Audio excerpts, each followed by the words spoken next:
More, please, Jacob slurred with a satisfied grin. Abigail brought him another mug. Catherine leaned over to Timothy. We need him sober enough to talk. He won't last long if he keeps drinking like that. Timothy nodded, watching as Jacob downed his second drink as quickly as the first. But on the third mug, Jacob sipped instead of chugged, his eyes growing heavier with each mouthful. Ale is so good after a day of growing wool. Jacob's words slurring as his head bobbed from side to side. Jacob, Timothy leaned in.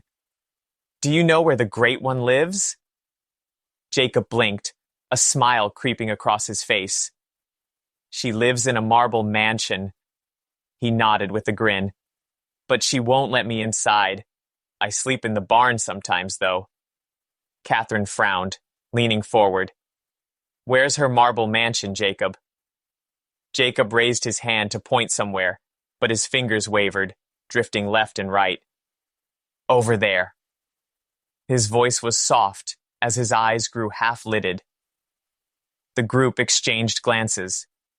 They turned to look in the direction he had vaguely indicated, but there was nothing visible beyond the rolling hills and fields bathed in the golden light of dusk. Over where, Jacob? Catherine asked.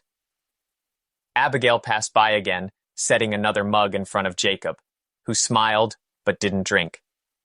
His eyes closed, and his head slumped forward until it rested against the mug, his breathing growing slow and deep, drifting into sleep. Mason nudged him.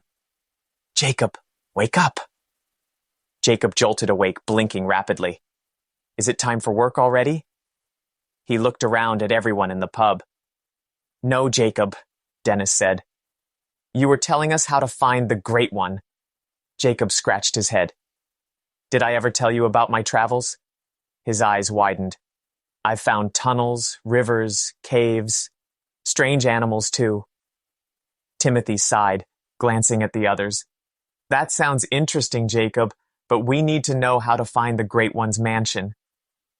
Get the Timothy Tibb epic fantasy thriller book series now.